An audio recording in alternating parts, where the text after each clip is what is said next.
17 years ago, something amazing happened. Two properties with little to nothing in common came together in order to make a crossover unlike anything the world had seen beforehand.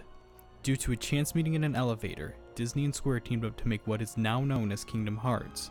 First laughed off as a joke when initially revealed, it was a smash hit when released in 2002 for the PlayStation 2.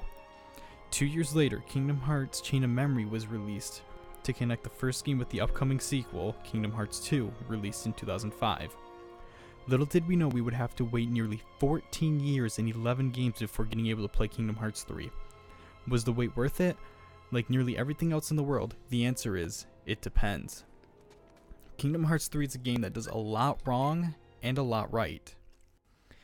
First, let's start with the issues, to get those out of the way. One of the first things I noticed in the game with fighting and the combat was a lot of the enemies, especially the bosses, had a tendency to run away. And this is an issue that persists throughout a good portion of the game. Now there are things to combat this, such as the air step that allows you to dash towards an enemy no matter how far away he is. The issue with this is that it's a solution to a problem that didn't exist in the previous games. They added properties to the enemies that didn't need to be added, and that forced them to add a solution that didn't need to be added. It's an extra step to a game it's an extra step to combat that wasn't necessary, and again, a solution to a problem that shouldn't have existed. Now, one of the key selling points of this game, and one of the few things I actually saw while avoiding a lot of the trailers and everything, were the attractions, as shown now. This is one of, I believe, 5 attractions, and only 4 of them are available through normal gameplay. One is specifically exclusive to 2 main story events in the game. Now, while these can be fun for the first few times, they come up way too frequently, and to me, they're shoehorned elements from Disney World that have no explanation for why they exist in the game. You're never given an explanation for why Sora can conjure these magical constructs. You're never given an explanation for where they come from or what they are. All you were told is, this is an attack, use it. And a bigger issue I have with it is it feels like an advertisement for Disney World and Disneyland. And while yes, you can argue that Kingdom Hearts in and of itself is an advertisement for Disney, there was a purpose, a reasoning for why all of these Disney characters are here. This, however, the attractions, you're never told that. Another issue, and as much as I try to look at a game at what it is and what the game has and base my opinion off from that, this is a game where a lot of people were waiting damn near 14 years to play after beating 2. It's impossible to avoid the comparison, and because of that, I myself have to compare it to Kingdom Hearts 2. And this is a game with less Keyblades than 2, less worlds than 2. It's an overall smaller game. And for a game that is the end of a saga, it almost feels like it almost feels criminal that it's gotten the treatment it's gotten. Another thing is, as I mentioned in the opener, this is a crossover game. This is Disney with Final Fantasy, and Kingdom Hearts 3 doesn't have any Final Fantasy characters inside its story. There's a brief mention of Cloud and Aron from the previous Olympus worlds in the Olympus world of this game in an opening cutscene, but that's at the very beginning of the game and they are never brought up again. There's also the Moogle, who's the shopkeep, but let's be realistic.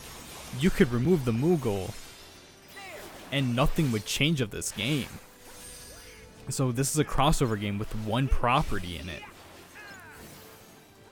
And that feels off from what the rest of the games were. It gives it a different feeling. And is that necessarily bad? No, but a lot of people were hoping for that. That's part of the game's charm. You have Disney and Final Fantasy together, and this game you don't. Another issue that comes up a lot is there's a decent amount of characters in this game that appear multiple times that don't speak.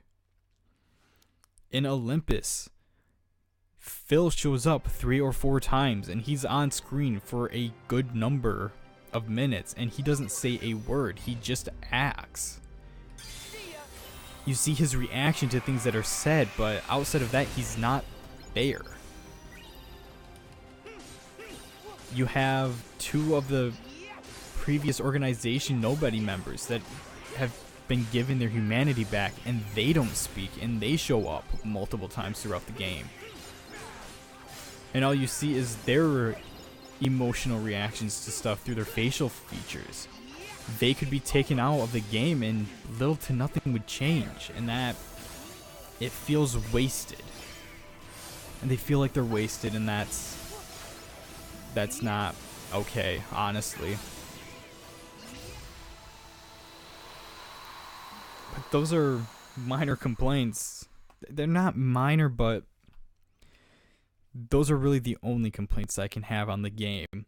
You'll get other people talk about how the dialogue is cringy. And while yes, that's true, this is Kingdom Hearts. This is heavily inspired by Disney. It's always had that cringy dialogue, that very much always talking about the heart and friendship and very odd, I don't want to say not human reactions to things, but if you were to run into someone that acted the way a lot of these characters acted, you'd probably not talk to them very much. Also, some of the dialogue feels kinda off.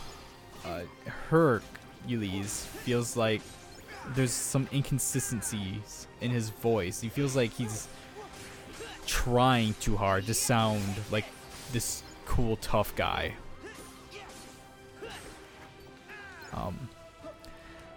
But those are the negatives I have on the game. And like I said, Kingdom Hearts 3 is still its own game. And I would like to compare it to itself and talk about the positives of the game. And one of my biggest positives are, honestly, the transformations, which this one is, which you are seeing right now for the Ultima weapon, which after a combo and certain number of hits, you can use Keyblade specific transformations. You saw it with the Ice Claw for the frozen Keyblade.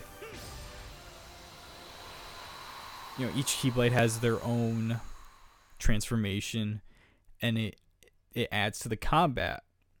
Unlike the air step in order to catch up to enemies that were running away. Another thing that this game does is added via combat wise is the focus meter, which you see above Sora's health gauge. And I believe this took over the drive meter from 2, which I am saddened to see not return. However, I believe the focus and the shot lock is an adequate replacement. Each Keyblade has their own. That was the Kingdom Key. That was Ragnarok, which is an endgame skill for Sora. He gets it at the beginning of this game. And each one has their own number of lock-ons. Ragnarok is the full lock-on attack for the focus ability. What I just did was the partial full lock-on for the frozen Keyblade. Earlier I used the ultimate weapons focus move, which honestly just nukes everything, and it's glorious, and I completely understand why you have a really hard time getting this Keyblade before the end of the game. You'll notice above the action command console there are these abilities I can use right now. That's where the attractions and the transformations appear. There are 3 types of move that appear above there. You have the transformations, you have the attractions, you also have the team attacks. And while it's nice that they're all attached to one button, so you only have to memorize one button for multiple things, the issue with that is you get them stacked on top of each other.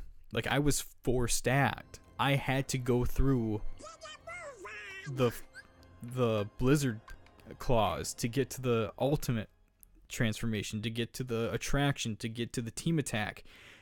And I didn't have enough time to get to the team attack. You saw it run out. And another thing with that is all of that together like it is, you're not going to be able to pull off some moves you want. Another thing that this causes is you get these heavy magic attacks, and that's also attached to that. So I think you can stack it 5 wide if you really tried. I've only seen it 4 because I'm not much of a magic user, but I have to assume it will go 5 wide.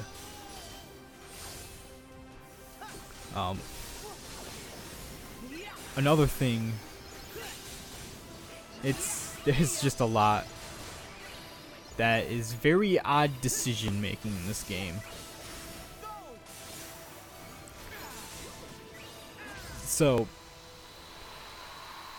the story is you go through all these Disney worlds and you'll enter certain cutscenes that explain the Kingdom Hearts story itself, but that really doesn't come together until you get to the world I'm at, which is the Keyblade Graveyard. And that's where the game goes from, yeah, it's okay, to amazing. They backloaded all of the awesome stuff in this game. You have a scene where you're riding you're surfing all of the abandoned Keyblades as they help you fight this tornado made out of shadows. Yen Sid shows up and just Moses' a sea of Heartless. You fight a lot of these antagonists that have been following you across the stories. The end area of the game is where the game redeems itself, and that's where a lot of the praise is going to be.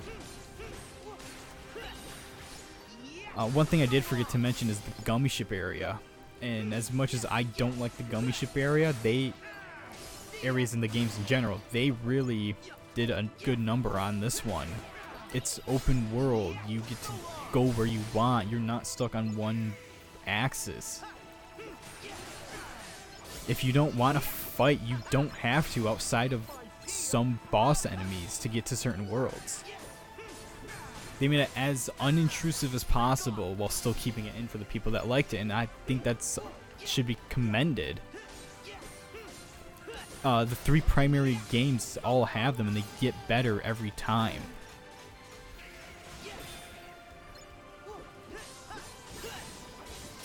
And as the story closes in on itself and you get to the end, everyone's story is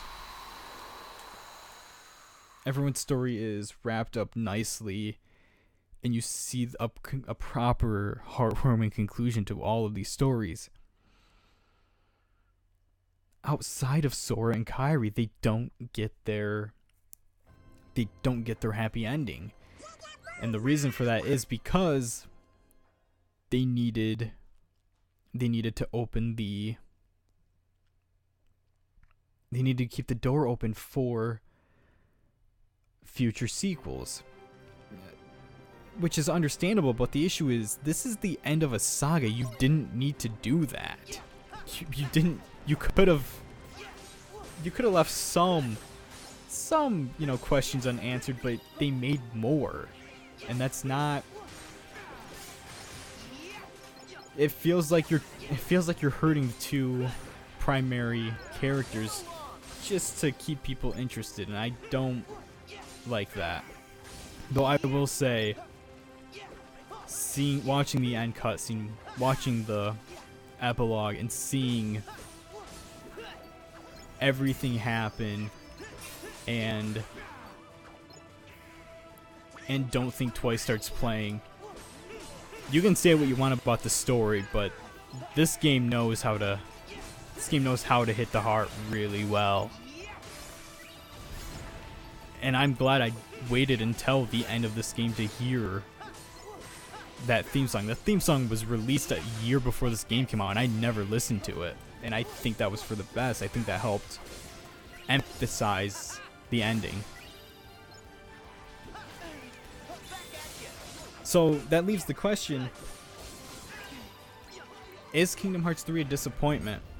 And in some regards, I think in the gameplay regards, the answer is yes. There are things that could have been done better. But it is a nice rep to the game. It is a nice rep to the saga. And I think what you're seeing right now, if you look at reviews, if you look at people's reactions, is you're seeing the initial shock of a 14-year wait. And I think 6 months from now, a year from now, 5 years from now, this game will have a much better reputation than it does now. Do I recommend this game? Absolutely. And I believe if you have followed this game from the original, this is a nice way to wrap it up. I was 7 when the original game came out. I'm 23 now, and it was worth the wait for me. But that's my opinion, and you have yours. I hope you make a well-informed one, and I'll see you next time.